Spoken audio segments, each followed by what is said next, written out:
Hi everyone. Today we are in Savannah, Georgia, and we are going to go check out all the guitar shops we can find. Come along for the journey.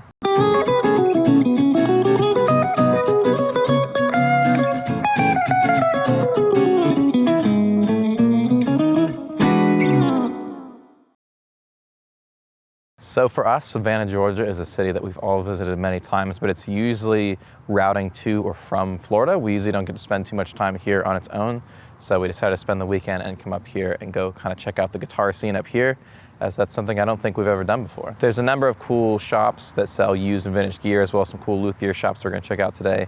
Lots of smaller indie shops, and we'll see what we can find. I think we're going to swing by a few pawn and thrift stores if there's anything convenient to our routing, and see if there's any hidden gems there. If you saw last week's video, you know it's kind of hit or miss going to the pawn and thrift stores, but sometimes there's cool stuff, so never afraid to pop in real quick and see what they have. Let's check out Eric doing some disc golf over here. And then we're gonna get some coffee at Foxy Loxy Coffee right here in Savannah, Georgia, guys.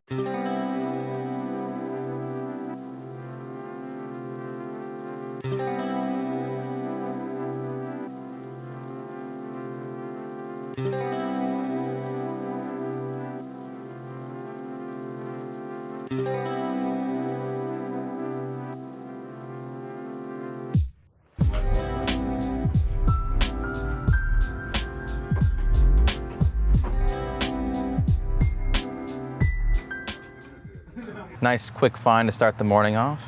This is why I love South Georgia. This stuff has probably been sitting here for a very long time. We got a Roland Jazz Chorus 120, the Roland R5 Human Rhythm Composer, cool drum machine.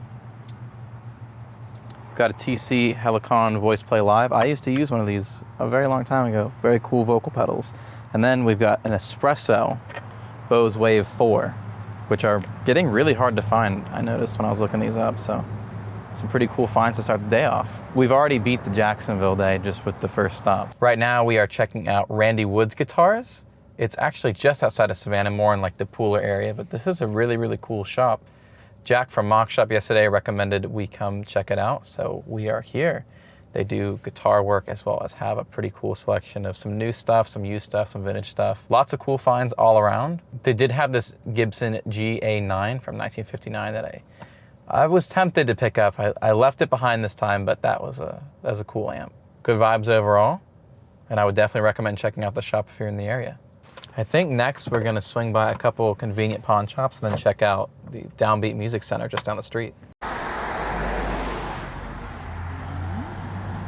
The used electrics over there, and if you take your first left down the hall, you'll be an acoustic guitar. Oh, very cool. I would just look for any vintage game console at once, which was completely unnecessary.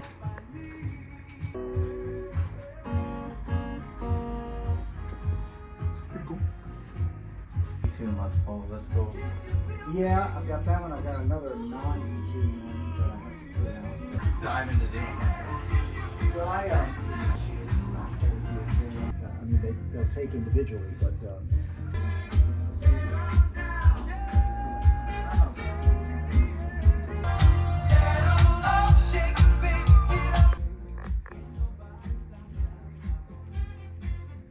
if we get bored with guitars, then we'll get into hi-fi.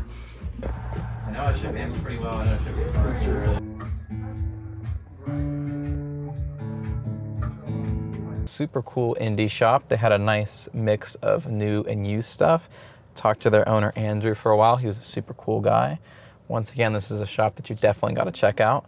I really enjoyed kind of the product selection they have. A bunch of nice Breedlove guitars, had some used Gibsons, used Fenders, some new PRS guitars, and a bunch of really cool amps as well. So nice mix, nice people. What's not to love? Right now we're in Pooler, and we're gonna head back into the central Savannah area. So on the way back, we're gonna hit a few pawn shops and then check out some shops in Savannah proper.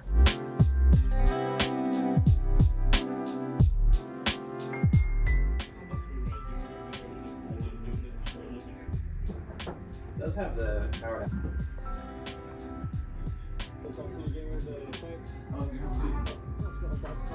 That was a cool deal. We found a 80s precision bass light, Fender precision bass light made in Japan. Always cool to find those.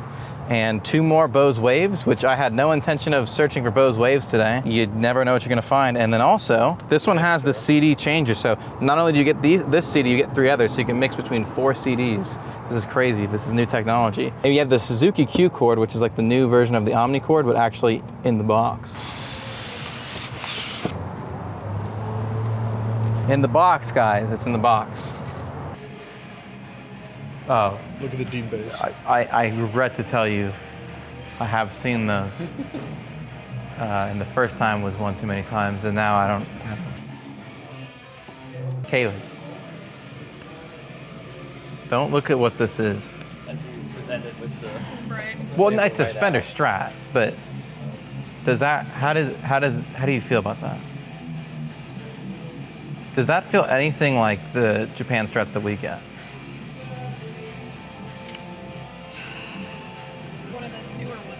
Yeah, this is the export market Strat they make. Okay. I don't like it. Yeah. It doesn't feel like any of the main Japan guitars we carry. Right. This is not a sales pitch. This is just... Ours are better. Put it back. There you go. I do like this. Yeah, this is cool. Not a bad price either. 63 reissue telly. This is from the new American Vintage 2 line, so a little different than the older American Vintage guitars, but still really, really good. We like it. This is a thicker finish than the American Vintage, than the original run of the American Vintage guitars. I can already tell. But still pretty cool. It's a nice board. It's probably dyed, but it's cool. I like, gets my seal approval. It's a new 52 reissue American Vintage. Again, good. This doesn't feel like we have probably one from like 2000 at the shop right now. It's a really thick finish on it. Yeah. This is still, it feels really nice. I'm not at all saying this isn't a super cool guitar, but I'm inclined to say the original run of American Vintage were a little more accurate. This just feels like an American Pro that's vintage style than it feels like a reissue of an old telly. But I mean, it's a very good quality like guitar. Oops. Well, don't speak too soon. I'm gonna call it now. I think this is gonna be collectible later. Not for a long time because they made a lot of these, but. You can see the grain. This is the finish I like. I like when Gibson does these. Body looks really thin. Yes. It's the Les Paul Lite, but in a studio version. Given the current market, I feel like 15 is about what I'd expect on this. This is the first time that I've seen the open book headstock greenie. Yeah, I gotta keep it a buck. This does not even hold a candle to the Japanese one. This just feels like an Epiphone with this headstock, and it's got nice pickups, so that's cool. But it just feels like an Epiphone. I get that this is 2 very different guitars, and I'm not trying to be dramatic, but you have 15, you get this, that's better. But then spend a little more and you're getting an SG Standard. And to me, I'm like, these just don't even compare. I mean, you have this deluxe for $19.99. That's a good deal. That board is not one that I would choose, but you know what? This is a good time to say this. This is a great deal on this. We definitely would sell a deluxe for more, but I would not buy a deluxe that has a board that looks like that. So when I say our collection is curated, that's what I mean. Like, we find stuff that would make sense to buy for the shop, but if it doesn't pass the check, then we're not gonna do it. This is a good example of if you stretch your dollar a little more, you can get something like this, and that's very valid Les Paul. Ain't nothing wrong with that. In the same parking lot as Guitar Center is Portman's Music, which is a pretty standard retail shop. They don't sell anything used, but they do sell new Fender and Gibson, so that's cool. They did have the Gibson amps, which I hadn't seen yet, as those just dropped a few days ago as of filming this. So it's nice to see those in person for the first time. But I mean, nothing there that's gonna be, hard to find or obscure. It's just pretty standard retail stuff. So it's in the same parking lot as Guitar Center, like I said. So if you're already here, why not check it out? But I wouldn't go too far out of the way for it if you're like us and you're looking for like more unique stuff. Yeah, the Guitar Center actually was very well stocked, so that was cool. Got to check out a few things I hadn't seen before. Classic pawn shop find. We found a portion of a Roland V drum kit, so we just found like a few of the pads, the brain, and some of the cables, and one ride cymbal. So that's kind of perfect for us because we can part that out for anyone who needs, just one pad or the brain replaced or kind of whatever they have. So cool find there. we'll get that stuff cleaned up and we'll get it on the site right when we get back.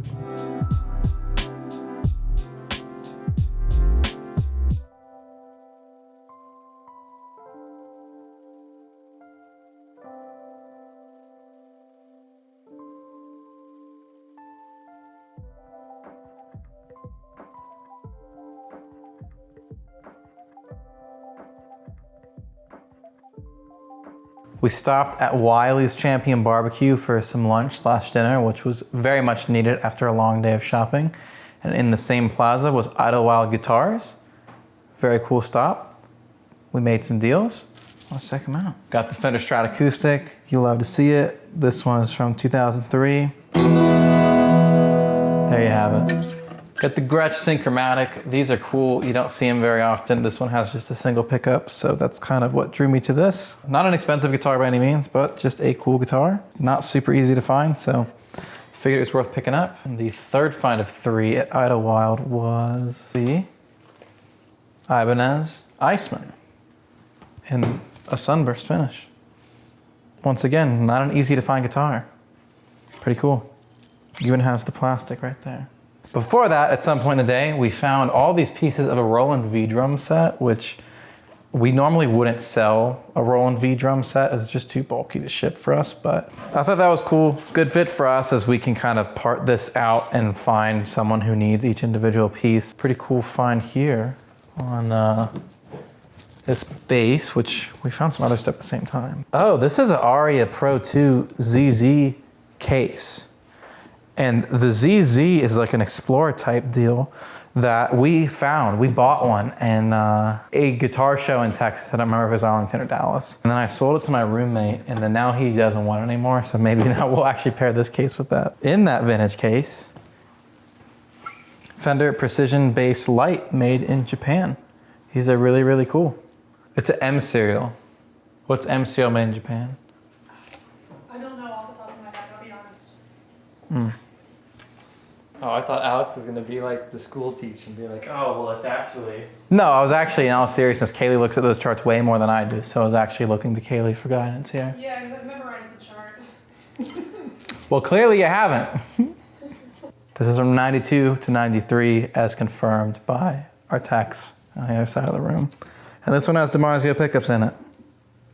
In that same transaction, we got this Q cord in the box with some of the original accessories too, which is really, really cool. This thing is pretty clean, actually. Got some Bose Waves, which was not on purpose, but we have many Bose Wave systems now. So from that deal, we got this Bose Wave 3 in the original box with the remote and everything, as well as the 3 CD changer, which go together nicely. So I don't know if they will be sold as a set or separately just yet. Then we also got another Bose Wave right here, which was separate. And then working backwards from there, we got the other wave here, which is the Bose Wave 4 in espresso black. And this thing is mint. I mean, literally, the remote is still sealed. All the packaging is in there. The plastic is still on this. This is one of the few times I'd say this is between excellent and mint. This is all there as it would be from the factory. Just, it's been opened up. Also got this Roland R5 Human Rhythm Composer. Pretty cool drum machine from Roland. Not necessarily one that's like super, super iconic or whatever, but a pretty rare drum machine. We got the TC Helicon Voice Play Live, which they do not make anymore. So if you want one of these, the used market is really your only option. The last thing from that deal was the Roland Jazz Chorus 120. So you'll love to see it.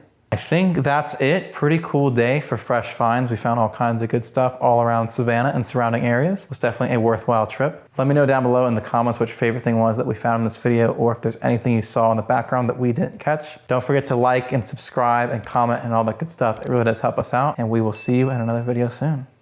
Bye. That's a video. And thanks to you guys for dealing with going to 15 million pawn shops.